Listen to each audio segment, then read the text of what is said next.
Hello दोस्तों, आपके अपने मैजिक मूवमेंट चैनल में आपका स्वागत है। दोस्तों, आज हम डिस्कस करेंगे गोल्ड वर्सेस स्टॉक मार्केट। हम gold versus stock market investment को 7 पॉइंट में कवर करेंगे और जिससे आपके माइंड में क्लियरिटी आएगी कि हमें किस में कितने % अमाउंट इन्वेस्ट करना चाहिए। चलो दोस्तों, डिस्कस करते हैं gold versus stock market. First step है सेफ्टी। गोल्ड को हम किसी भी कंट्री में सेल कर सकते हैं, यानी गोल्ड हमें कंट्री रिस्क से बचाता है। अगर कंट्री में कुछ भी उतार चढ़ाव आता है या फिर स्टॉक मार्केट क्रैश होता है तो गोल्ड के दामों पर कोई प्रभाव नहीं पड़ता। हम गोल्ड को वर्ल्ड में कहीं भी सेल कर सकते हैं और स्टॉक को हम स्टॉक मार्केट में ही सेल कर सकते हैं। जैसे अगर हमने भारत की स्टॉक मार्केट में इन्वेस्ट किया है एनएससी या बीएससी में, तो हमें वो सेल भी हमने एनएससी या बीएससी में ही करना पड़ेगा। हम उसको एशियन मार्केट में या यूएसए मार्केट में सेल नहीं कर सकते। सेकंड है रिसर्च एंड टाइम। गोल्ड में हमें इन्वेस्ट करने से पहले ज़्यादा रिसर्च की ज़रूरत नहीं होती, लेकिन अगर हमें स्टॉक मार्केट में इन्वेस्ट करना है तो हमें स्टॉक मार्केट में इन्वेस्ट करने से पहले अच्छी कंपनीज रिसर्च करनी पड़ती है। कंपनी के फंडामेंटल एंड टेक्निकल्स दोनों को स्टडी करना पड़ता है।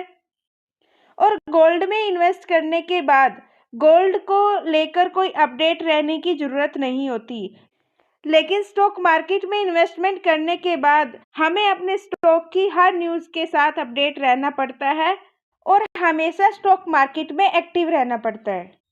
थर्ड है वोलेटिलिटी। गोल्ड कम वोलेटाइल है।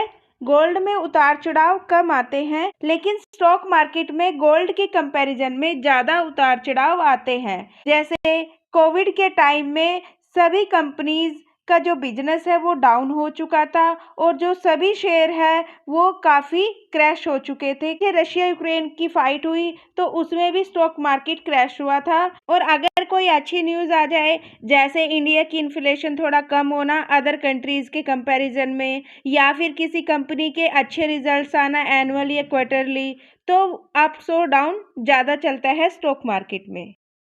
फोर्थ है इन्वेस्टमेंट अमाउंट। गोल्ड में हमें एक स्पेसिफिक अमाउंट चाहिए इन्वेस्ट करने के लिए और स्टॉक में हम किसी भी अमाउंट से स्टार्ट कर सकते हैं, मिनिमम टू मैक्सिमम कितना भी। और फिफ्थ पॉइंट है टैक्स बेनिफिट। दोस्तों, गोल्ड में भी 3 टाइप्स की इन्वेस्टमेंट होती है। ये पूरी डिटेल हम एक गोल्ड की अलग से वीडियो लेकर आएंगे। और यदि हम सोवरन गोल्ड बॉन्ड में इन्वेस्ट करते हैं तो हमें टैक्स में रिबेट मिलती है। और स्टॉक मार्केट में आप किसी भी कंपनी के स्टॉक में इन्वेस्ट कीजिए, आपको टैक्स पे करना कंपलसरी है। 6 स्टेप है माइंडसेट। इंडिया में गोल्ड में हर इंसान इन्वेस्टमेंट करता है, चाहे वो किसी भी रूप में करे, ज्वेलरी रूप में करे या बॉन्ड रूप में या डिजिटल गोल्ड में। ऑलमोस्ट सभी गोल्ड में इन्वेस्ट करते हैं और गोल्ड को लेकर अवेयर भी हैं और गोल्ड में इन्वेस्ट करना अच्छा समझते हैं। लेकिन अभी इंडिया के अंदर स्टॉक मार्केट को लेकर लोगों में अवेयरनेस नहीं है। अभी भी इंडिया के अंदर कुछ लोग स्टॉक मार्केट को जुआ समझते हैं। 7 पॉइंट है रिटर्न्स। गोल्ड में हम जो भी इन्वेस्टमेंट करते हैं वो यूजुअली 6 to 8 ईयर्स में 2x हो जाती है, यानी डबल हो जाती है। लेकिन स्टॉक मार्केट की रिटर्न्स को हम प्रिडिक्ट नहीं कर सकते, कोई अनुमान नहीं लगा सकते, क्योंकि उसकी जो रिटर्न्स है वो कंपनी की परफॉर्मेंस और बाकी काफ़ी सारे फैक्टर्स होते हैं। आगे हम कुछ कंपनीज के चार्ट्स में इसको डिस्कस करेंगे। पहले हम गोल्ड का देख लेते हैं। 1999 में गोल्ड का प्राइस 4000 के आसपास था, लेकिन 2007 में वो 10,000 हो जाता है। 7 ईयर लगते हैं इसको 2x होने में। और ऐसे ही 7 में 10,000 था और 11 में वो 20+ होता है और यहाँ पर उसको 5 ईयर लगते हैं 2x होने में।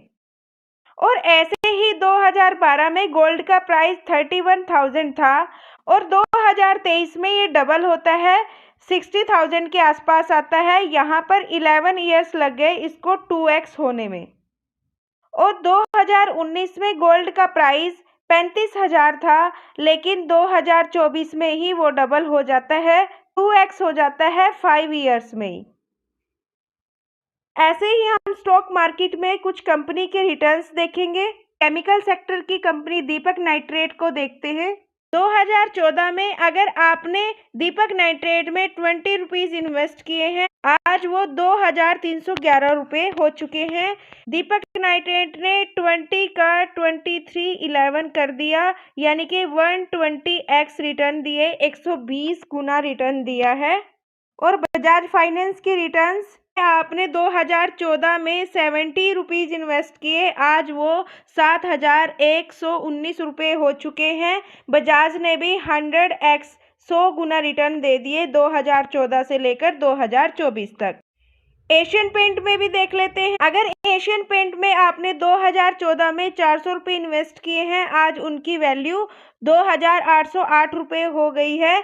यहाँ पर 5x रिटर्न आ चुके हैं। और टाइटन कंपनी में अगर आपने 20 रुपये इन्वेस्ट किए 2014 में, आज उनकी वैल्यू 3563 रुपये हो चुकी है। इसने भी 17 गुना इसने भी रिटर्न दिया है।